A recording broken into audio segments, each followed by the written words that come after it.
الرحمن الرحيم الحمد لله رب العالمين والصلاة والسلام على أشرف الأنبياء والمرسلين نبينا محمد وعلى آله وصحبه ومن تبعهم بإحسان إلى يوم الدين أما بعد அன்புக்குரிய சகோதரர்களே, நாங்கள் பார்த்து வருகின்ற அல்லாஹுடைய திருநாமங்களில் இன்று நாங்கள் ஒரு பிரபல்யமான, எங்கள் எல்லோருக்கும் தெரிந்த, நாங்கள் அறிந்திருக்கக்கூடிய, சிறு வயதிலிருந்து நாங்கள் அறியக்கூடிய ஒரு அல்லாஹுடைய பெயர்களிலே மிக முக்கியமான ஒரு பெயராகிய அல் ஹாலிக் என்ற படைப்பாளன், படைக்கக்கூடியவன் என்ற அந்த பெயரை பற்றி நாங்கள் ஒரு சில விடயங்களை நாங்கள் பார்க்க இருக்கின்றோம். உண்மையிலே சிறு பிள்ளையிலிருந்து பொதுவாக ஹாலிக் என்பது அல்லாஹ் படைக்கக்கூடியவன் என்ற விடயத்தை நாங்கள் அறிந்திருக்கின்றோம், தெரிந்திருக்கின்றோம். ஆனால் அந்த படைப்பு எப்படியான, அந்த அல் ஹாலிக் என்ற அந்த வார்த்தை அல்லாஹ்வுக்கு எப்படியான அர்த்தத்தில் பயன்படுத்தப்பட்டிருக்கின்றது, அதன் மூலம் நாங்கள் எங்களுக்கு கிடைக்கக்கூடிய ஆன்மீக பயன்கள் என்ன என்றதை நாங்கள் இந்த வகுப்பினூடாக நாங்கள் பார்க்க இருக்கின்றோம். அந்த வகையிலே ஹலக என்றால் படைத்தான் என்பது அரபு மொழியிலே, இதற்கு படைத்தான் என்பது மாத்திரமல்லாமல் அதற்கு முன்னால் இருக்கக்கூடிய, அந்த படைப்பதற்கு முன்னால் இருக்கக்கூடிய அந்த கருத்துக்களையும் சேர்த்து இந்த படைக்கின்ற அந்த படைப்பு என்றது எங்களுக்கு விளங்க முடியும். அதாவது உதாரணத்துக்கு நாங்கள் எடுத்துக்கொண்டால், உலகத்திலே நாங்கள் ஒரு கட்டிடத்தை கட்டுகின்றோம் என்றால் திடீரென்று ஒரு கட்டிடத்தை நாங்கள் கட்ட மாட்டோம். அதற்கு முன்னால் நாங்கள் அதை பிளான் பண்ணுவோம். அதுக்குன்னு ஒரு பிளான், அது எப்படி கட்டப்பட வேண்டும், என்ன அதில் அமையப்பட வேண்டும், இப்படி அதற்கு பின்னால் பல கட்டங்களுக்கு பின்னால் அதுக்கு பிறகு நாங்கள் கட்டிடத்தை ஆரம்பிக்கின்றோம். கட்டிடத்தை நாங்கள் கட்டி கொண்டு போகின்றோம். அதற்கு பின்னால் அதை செப்பனிடுகின்றோம் சரியான முறையிலே. அதற்கு பின்னால் நாங்கள் அழகுபடுத்துகின்றோம், அதை கம்ப்ளீட் பண்ணுகின்றோம் என்றால் பல கட்டங்களுக்கு பின்னால் தான் நாங்கள் சொல்கிறோம் இப்போ கட்டிடத்தை கட்டி முடிச்சிட்டோம்னு சொல்லி. ஆனால் அல்லாஹு தாலாவுடைய இந்த ஹாலிக் என்று படைக்கக்கூடியவன் என்ற அந்த அர்த்தத்திலே ஹல்க் என்பது அரபு மொழியிலே அத்தக்தீர், ஏற்படுத்தக்கூடியவன், அதாவது நிர்ணயிக்கக்கூடியவன், ஆரம்பத்திலே பிளான் பண்ணக்கூடியவன். ஆரம்பத்தில் அதை படைக்கிறதுக்கு முன்னாலே அல்லாஹு தாலா அதை நாடி அதை பிளான் பண்ணி வித்துட்டான். அதற்கு பின்னால் அல்லாஹு தாலா என்ன செய்கின்றான், படைக்கின்றான். அப்போ பிளான் பண்ணுறதுக்குரிய காலம், அதை ஏற்படுத்துறதுக்கு அதுக்குரிய வழிவகைகளை செய்வதற்குரிய காலம், இவைகளுக்குரிய பல வருடங்கள் பல நாட்கள் எங்களுக்கு எடுத்தாலும் கூட அல்லாஹ் ஒன்றை படைக்க வேண்டுமென்றால் குன் ஃபயக்கூன், ஆகுக ஆகிவிடும். அந்த ஆகுக என்ற வார்த்தை கூட அவசியமில்லை. மனிதனுடைய சிந்தனைக்காக வேண்டி ஆகுக என்றால் அது ஆகிவிடும். குன் ஃபயக்கூன், இந்த ஃபாவுக்கு அவ்வளவு அவசரமாக நடக்கக்கூடிய ஆகுக என்ற உடனே அந்த கட்டளையில் ஆகிவிடுகின்றது. எனவே இந்த ஹாலிக் என்பதற்கு முகத்திர், தக்தீர், ஏற்படுத்துகின்றான் என்ற அர்த்தமும் இந்த அரபு மொழியிலே ஹாலிக் என்பதற்கு பாவிக்கப்படுகின்றது. அதே நேரத்தில் இன்ஷா, உருவாக்குறது. அல்லாஹு தாலா எங்களுக்கு பொதுவாக தெரியும், நாங்கள் படைக்கின்றது என்று சொன்ன உடனே ஒரு இப்போ இந்த டேபிள், இந்த மேசையை எங்கிருந்து படைத்தோம் என்று சொன்னால் படைக்கிறேன்னு சொன்னால் இது ஒரு மரத்தால் எடுக்கப்பட்ட பலகை, மரத்தால் என்று நாங்கள் அதுக்கு ஒரு மேனுஃபேக்சர் எங்கிருந்து வந்தது என்பதை நாங்கள் ஒரு இதை சொல்லுவோம். அது ஆனால் அல்லாஹுடைய படைப்பினங்களிலே என்ன விசேடம் என்றால் முன் உதாரணங்கள் இல்லை. முன் இப்படியான பொருட்கள் தேவை அவனுக்கு படைக்க வேண்டும் என்பதில்லை. அதே நேரத்தில் அவனாக இப்தாஇ, அவனாக இருக்கக்கூடியது, முபதி என்று அவனாக உருவாக்கக்கூடியவன், உருவத்தையும் அவன்தான் உருவாக்கக்கூடியவன், படைக்கிறதும் அவன்தான். அதற்கே அவனே உருவத்தை கொடுக்கின்றான், அவனே படைக்கின்றான். எனவே அப்படியான படைப்பாளனைத்தான் நாங்கள் நம்பி இருக்கின்றோம் என்றால், அன்புக்குரிய சகோதரர்களே, இந்த படைப்புக்குரிய காரணத்தை அல்லாஹு தாலா விளங்குகின்றான். ஒவ்வொன்றையும் படைக்கின்றான். நான் இதை படைத்தேன், இதற்கு என்ன காரணம், அதை நாங்கள் ஆரம்பமாக தௌஹீதிலே நாங்கள் படித்த முதலாவது பாடத்திலே தான் வமா ஹலக்துல் ஜின்ன வல் இன்ஸ இல்லா லியஅ்புதூன், மனித இனத்தையும் ஜின் இனத்தையும் நாங்கள் படைத்ததே அவனை வணங்குவதற்காக வேண்டிதான். அவனை வணங்குவதற்காக வேண்டி படைக்கவில்லை என்று படைத்துவிட்டு அல்லாஹு தாலா என்ன செய்கிறான், படைப்புக்குரிய காரணத்தையும் கூறுகின்றான். அதே நேரத்தில் இந்த வானத்தை பூமியை படைத்து விட்டு வமா ஹலக்ன ஸமா வல் அர்த வமா பைனஹுமா பாத்திலா, இந்த வானம் பூமி இதற்கு இடைப்பட்டவைகளையெல்லாம் வீணாக அல்லாஹ் படைக்கவில்லை என்பதாக அல்லாஹு தாலா அந்த படைப்புக்குரிய காரணத்தையும் அல்லாஹு தாலா கூறுகின்றான். எனவே தான் அதே நேரத்தில் பொதுவாக எங்களுக்கு தெரியும், அல்லாஹு தாலா படைக்கக்கூடியவன் இல்லாமல் இருந்ததிலிருந்து, அதம் என்பதிலிருந்து உருவாக்கக்கூடியவன், அவனே உருவத்தை கொடுக்கக்கூடியவன். அதனால் தான் அல்லாஹு தாலா அல் குர்ஆனிலே கூறும் பொழுது சூரத்துன் நிசாயிலே 133வது வசனத்தில் அல்லாஹ் கூறும் பொழுது மனிதர்களை பார்த்து அல்லாஹ் கூறுகின்றான், இயஷ யுத்ஹிபுக்கும் ஐயுஹன் நாஸ், மனிதர்களே அல்லாஹ் நாடினால், அவன் நாடினால் உங்களை அப்படியே அழித்து விடுவான். வயத்தி பி ஆஹரீன், அவன் நாடினால் உங்களை அழித்துவிட்டு உங்களை போன்று வேறொரு சமூகத்தை வேறொன்றை அல்லாஹ் படைக்கக்கூடியவன், படைக்க முடியும் என்று கூறிவிட்டு சூரத்துல் அன்ஆம் அல்லாஹு தஆலா கூறும் பொழுது ஒரு வித்தியாசமாக அதை கூறுகின்றான். இயஷ யுத்ஹிபுக்கும், உமது இரட்சகன் நாடினால், அவன் நாடினால் உங்களை அழிப்பான். வயஸ்தக்லிஃப் மின் பஅதிக்கும் மா யஷா, உங்களுக்கு பின்னால் அவன் நாடுகின்ற ஒன்றை அல்லாஹ் படைப்பான். கமா அன்ஷஅக்கும் மின் துர்ரியத்தி கௌமின் ஆஹரீன், அதாவது வேறு சமூகத்திலிருந்து, வேறு சமூகத்தின் சந்ததியினரிலிருந்து உங்களை எப்படி அவன் தோற்றுவித்தானோ அதே போன்று உங்களுக்கு பின் அவன் நாடுவோரை படைப்பான். அப்படி என்றால் இந்த மனிதனுக்கு உருவம் கொடுத்தது இப்படித்தான் அமைய வேண்டும் என்பது நாங்கள் பார்க்கின்றோம். இந்த உருவத்தை கொடுத்து படைத்திருக்கின்றான் என்றால் இதைவிட அழகான உருவம் என்ன என்ற அளவுக்கு நாங்கள் பார்த்து வியப்படைகின்ற அளவுக்கு கொஞ்சம் வித்தியாசமாக படைப்பாக இருந்தால் நாங்கள் என்ன செய்கிறோம், நாங்கள் அல்லாஹ்வை புகழ்ந்து கொள்கிறோம். யா அல்லாஹ், என்னை இப்படி அவன் படைக்கவில்லையே, என்னை சிறந்த முறையிலே படைத்திருக்கின்றானே. எனவே இந்த மனிதனை பார்த்து சரியான கவலையாக இருக்கின்றது என்றால் ஏன்? அப்போ நாங்களும் என்ன செய்கிறோம், அல்லாஹ்வுடைய படைப்பினத்தை பார்த்து இதைவிட அழகான படைப்பு இல்லை என்றே நாங்கள் இயற்கையாக ஏற்றுக்கொண்டிருக்கின்றோம். அதனால் தான் ஒருவருடைய உறுப்புகள் கூட மாறி இருந்தால் கூட நாங்கள் என்ன செய்கிறோம், நாங்கள் வித்தியாசமாக பார்க்கும் பொழுது நாங்கள் அல்லாஹ்வை புகழ்கிறோம். யா அல்லாஹ், என்னை லகத் ஹலக்னல் இன்சான ஃபீ அஹ்ஸனி தக்வீம், அழகான தோற்றத்திலே மனிதனை அழகான படைப்பிலே அல்லாஹ் படைத்திருக்கின்றான் என்றால் இவைகளெல்லாம் யாரும் முன்னுதாரணம் கூறி இப்படித்தான் படைக்க வேண்டும் என்பது, இப்படித்தான் உடலமைப்புகள் அமைய வேண்டும் என்று நாங்கள் கட்டிடத்துக்கு பிளான் பண்ணுவது போன்று இப்படித்தான் வர வேண்டும் என்று பலர் சேர்ந்து இப்படி செய்த முயற்சி அல்ல அல்லாஹ்வுடைய படைப்பாளன் என்று பொழுது. எனவே தான் அப்படியான ஒரு சக்தி உள்ள ஒருவனைத்தான் நாங்கள் வணங்கி கொண்டிருக்கின்றோம். அதனுடைய அந்த படைப்பின் நோக்கமே எங்களை வணங்குவதற்காக, அல்லாஹ்வை வணங்குவதற்காக. அல்லாஹ் தஆலா கூறும் பொழுது யா அய்யுஹன் நாஸ் வஅபுது ரப்பக்கும், மனிதர்களே நீங்கள் உங்களுடைய இரட்சகனை வணங்குங்கள். அல்லதி ஹலகக்கும், அவன் உங்களை படைத்தானே, அப்படியான அந்த இரட்சகனை வணங்குங்கள். வல்லதீன மின் கப்லிக்கும், உங்களுக்கு முன்னுள்ளவர்களையும் படைத்தான். லஅல்லக்கும் தத்தகூன், ஏன் நீங்கள் தக்வா உள்ளவர்களாக வாழ வேண்டும். இந்த இடத்தில் அல்லாஹ் தஆலா இரண்டு விஷயங்களை கூறுகிறார். ஒன்று உஅபுது ரப்பக்கும், வணங்குங்கள். இரண்டாவது தத்தகூன், தக்வா உள்ளவர்களாக இருக்கணும் என்பதற்காக. ஆனால் இந்த இடத்துல முஃபஸ்ஸிரீன்கள் இந்த ஆயத்தை விளங்கப்படுத்தும் பொழுது படைப்பதற்குரிய காரணம்தான் நீங்கள் தக்வா உள்ளவர்களாக மாற வேண்டும் என்பது. ஏனென்றால் இபாதத் என்பதும் தக்வா என்பதும் ஒன்று.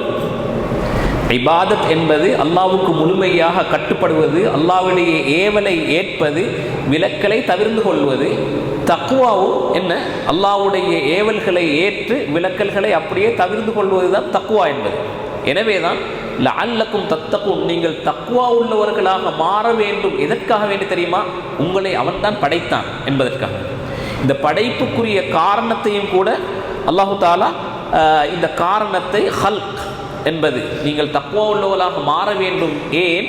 அல்லாஹ் உங்களை படைத்தான்.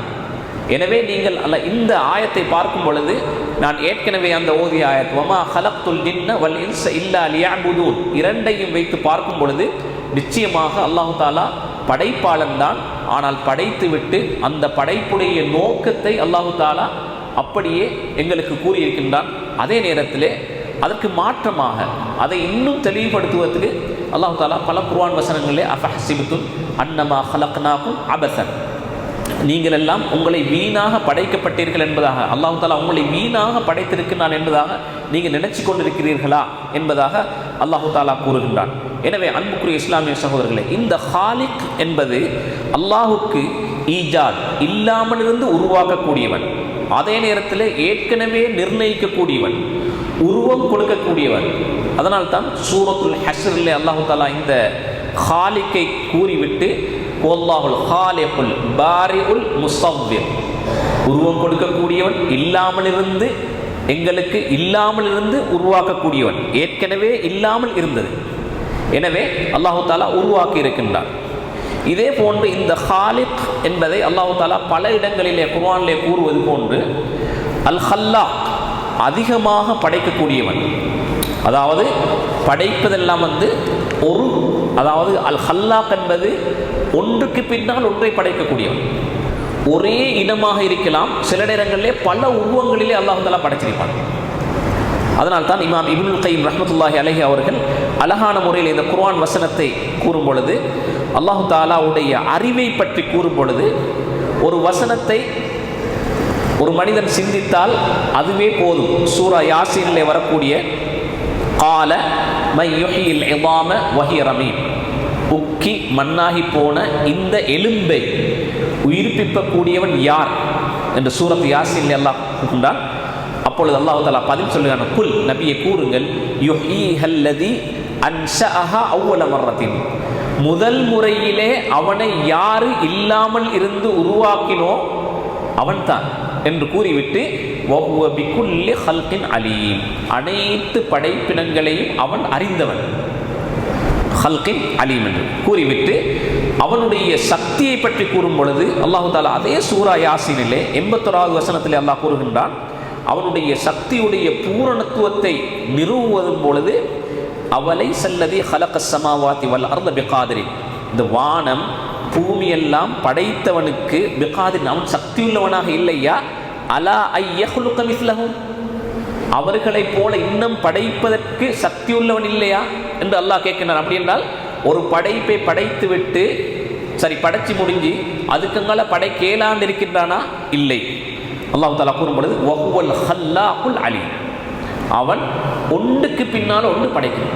நாங்கள் பார்க்கின்றோம், பறவை இனங்களை பார்க்கின்றோம், மீன் இனங்களை பார்க்கின்றோம், மிருகங்களை பார்க்கின்றோம், மனிதர்களை பார்க்கின்றோம். அல்லாஹ் தஆலா ஜின் என்ற ஒரு சமூகத்தை அல்லாஹ் தஆலா படைத்திருக்கின்றான். எங்களுடைய கண்ணுக்கு காணாத மலக்குமார்கள் என்று அல்லாஹ் தஆலா படைத்திருக்கின்றான். அவர்களை கூட எதுவுமே மனித சுபாவமே இல்லாதவர்களாக அல்லாஹ் படைத்திருக்கின்றான்.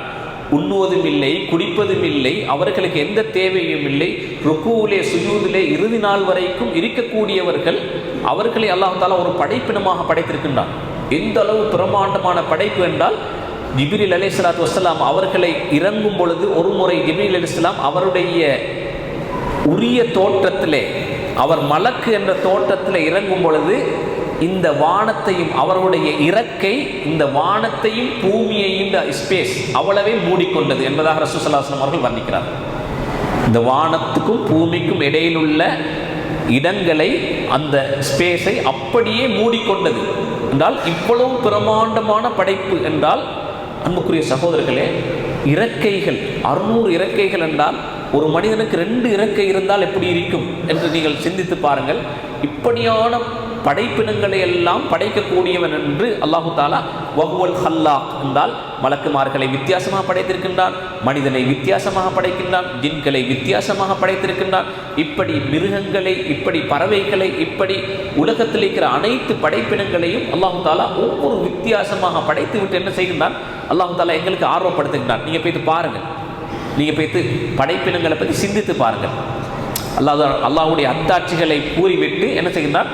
அதை இதில் சிந்திப்பவர்களுக்கு அத்தாட்சி இருக்கின்றது. நீங்கள் போய்த்து பாருங்கள், குல் சீரு ஃபில் அர்தி, குல் சீரு ஃபில் அர்தி, நீங்கள் பூமியிலே போங்க, போய்த்து பாருங்கள் அல்லாஹ்வுடைய படைப்பினங்கள் இப்படி எப்படியெல்லாம் இருக்குதுன்னு பாருங்கள் என்று அல்லாஹ் தஆலா எங்களுக்கு ஊக்கப்படுத்துகின்றான், இதை அறியும்படி. எனவே தான் சிந்திப்பதின் பக்கம் அல்லாஹ் தூண்டுகின்றான். இந்த ஹாலிக் என்ற அந்த வார்த்தையை நாங்கள் விளங்குவதற்கு மூலமாக எங்களுக்கு கிடைக்கக்கூடிய மிக முக்கியமான ஒன்று, நாங்கள் அவனை பற்றி நாங்கள் சிந்திக்க வேண்டும். அவனுடைய மகத்துவமும் அவனுடைய சக்தியும், அவன் எந்த அளவு சக்தி உள்ளவன் என்பதை நாங்கள் புரிந்து கொள்ள முடியும். அந்த நேரத்திலே நாங்கள் அல்லாஹ்விடத்திலே எங்களுடைய எந்த தேவை என்றாலும், எவ்வளவு பெரிய தேவை என்றாலும் நாங்கள் கேட்டாலும் கூட அவன் அவைகளுக்கு விடையளிக்க சக்தி உள்ளவன், அனைத்தையும் செய்வதற்கு சக்தி உள்ளவன் என்பதை நாங்கள் முதலாவதாக எங்களுடைய உள்ளத்திலே நாங்கள் விளங்கிக் கொள்ள வேண்டும். எனவேதான் இந்த ஹாலிக் என்பதை அறிவதன் மூலமாக நாங்கள் அல்லாஹுடைய ருபூபியாவை, அவனுடைய இறைத்தன்மையை, அவனுடைய உலூஹியாவை, தெய்வீகத்தன்மையை நாங்கள் உறுதிப்படுத்துகின்றோம். அதே நேரத்தில் அந்த அஸ்மா உஸ்ஸிஃபாத் என்று சொல்லக்கூடிய அல்லாஹுடைய பேர்களையும் பண்புகளையும் பற்றியுள்ள ஈமான் எங்களிடத்திலே மிகவும் மேலோங்கும். அந்த ஈமான் சக்தி உள்ள ஈமானாக விளங்கும் என்பதிலே சந்தேகமில்லை. அதனால் தான் அன்புக்குரிய சகோதரர்களே, அல்லாஹு தாலா இந்த அவனுடைய அந்த படைப்பினத்தை பற்றி நாங்கள், அல்லாஹுடைய படைப்பை பற்றி நாங்கள் கூறும் பொழுது, எனவே இந்த ஹாலிக் என்பது இல்லாமல் இருந்து உருவாக்கக்கூடியவன், அவன் ஏற்படுத்தக்கூடியவன், உருவங்களை அவன் ஏற்படுத்தக்கூடியவன், அதாவது புதிதாக அவன் படைக்கக்கூடியவன். அல்லாஹு தாலா கூறும் பொழுது வல் ஹைல வல் பிகால வல் ஹமீர லிதர்கபூஹா வஸீனா, இந்த கழுதைகள் குதிரைகள் இவைகள் எல்லாம் நீங்கள் பிரயாணம் செய்வதற்காகவும் அழகுக்காகவும் அல்லாஹ் படைத்திருக்கின்றான் என்று கூறிவிட்டு வயஹ்லுகு மா லா தஅலமூன், இன்னும் நீங்கள் அறியாதவைகளையெல்லாம் படைப்பான் என்றால் என்ன அதுக்கு பின்னால் வரும். அதுக்கு பின்னால் வாகனம் வந்துச்சு, ஃப்ளைட் வந்தது, இது வந்தது, இதுக்கு பிறகு வரும். வயஹ்லுகு மா லா தஅலமூன், இன்னும் நீங்கள் அறியாதவைகளையெல்லாம் அவன் படைப்பான், படைத்து கொண்டிருக்கிறான் என்பது. எனவே அன்புக்குரிய சகோதரர்களே, இந்த ஹாலிக் என்ற அந்த வார்த்தையை நாங்கள் விளங்குவது வெறுமனே படைத்தான் என்பது ஒரு சிறிய ஒரு வார்த்தைக்குள் நாங்கள் விளங்காமல், நாங்கள் எப்படி பொதுவாக இருக்கக்கூடிய மனிதர்கள் ஒரு பொருளை செய்ய வேண்டுமென்றால் எப்படியெல்லாம் பிளான் பண்ணி எப்படியெல்லாம் கஷ்டப்படுகின்றார்கள். ஒரு கட்டிடத்தை கட்டி முடிப்பதற்கு, ஒரு பொருளை செய்து முடிப்பதற்கு, அதை கண்டுபிடிப்பதற்கு இப்படியெல்லாம் காலம் எடுக்கிற நேரத்திலே அல்லாஹு தாலா அவனுடைய உருவத்திலே, அவன் உருவாக்குற உருவத்திலே மிகவும் குயிக்காக, எந்த ஒரு தாமதமும் இல்லாமல் அல்லாஹு தாலா படைக்கின்றார். இந்த வானத்தை பூமியையும் படைக்கும் பொழுது அல்லாஹு தாலா ஃபீ சித்தத்தி ஐயாம் இடத்துல என்ன செய்றான், 6 நாட்களிலே படைத்தான். அல்லாஹு தாலாவுக்கு 6 நாட்கள் தேவையில்லை, 6 நிமிடங்களும் தேவையில்லை. ஆனால் மனிதனுடைய புத்தி, மனிதனுடைய சிந்தனைக்கு அல்லாஹ் பேசுகின்றான் 6 நாட்களிலே நான் படைத்ததா. அதனால்தான் குன் ஃபயக்குன், ஆகுக ஆகிவிடும், அந்த வார்த்தை கூட அவனுக்கு அவசியமில்லை, அந்த வார்த்தையில் கூட அவன் தேவையற்றவன் என்பதை நாங்கள் விளங்கிக் கொள்ள வேண்டும். எனவே அன்புக்குரிய சகோதரர்களே, இந்த அல்லாஹுடைய இந்த ஹாலிக் என்ற அந்த வார்த்தையை, ஹாலிக் ஹல்லாக் என்ற அந்த வார்த்தைகளுடைய அல் குர்ஆன் வசனங்களை நாங்கள் ஓதி பார்த்தால், அதனுடைய கருத்துக்களை நாங்கள் வாசித்து பார்த்தால், எப்படி அல்லாஹ் தன்னுடைய படைப்பினங்களை படைத்திருக்கின்றான் என்ற விடயங்களை நாங்கள் விளங்கிக் கொள்ள வேண்டும். இன்ஷா அல்லாஹ் இதனுடைய தொடர்ச்சியான இதே போன்ற சில பெயர்கள் அல்லாஹுடைய அல் ஹாலிக், அல் பாரிக், அல் முஸவ்விர் என்ற அந்த 2 வார்த்தைகளும் கிட்டத்தட்ட 3 வார்த்தைகளும் ஒரு சமமான அர்த்தத்தை உடைய அந்த இஸ்ம்களாக இருப்பதால் இன்ஷா அல்லாஹ் நாங்கள் அடுத்த வாரம் அந்த பெயர்களை பற்றி நாங்கள் படிப்போம். எனவே எவைகளெல்லாம் நாங்கள் படித்தோமோ அதன் மூலமாக எங்களுடைய தக்வாவையும் எங்களுடைய இபாதத்தையும் சரியான முறையிலே செய்வதற்கு அல்லாஹ் தஆலா எனக்கும் உங்களுக்கும் அருள் புரிவானாக. வ ஆகிரு தஅவானா அல்ஹம்துலில்லாஹி ரப்பில் ஆலமீன். சுப்ஹானல்லாஹி வ பிஹம்திஹி வ தபாரக சுப்ஹானல்லாஹி வ பிஹம்திஹி அஷ்ஹது அல்லா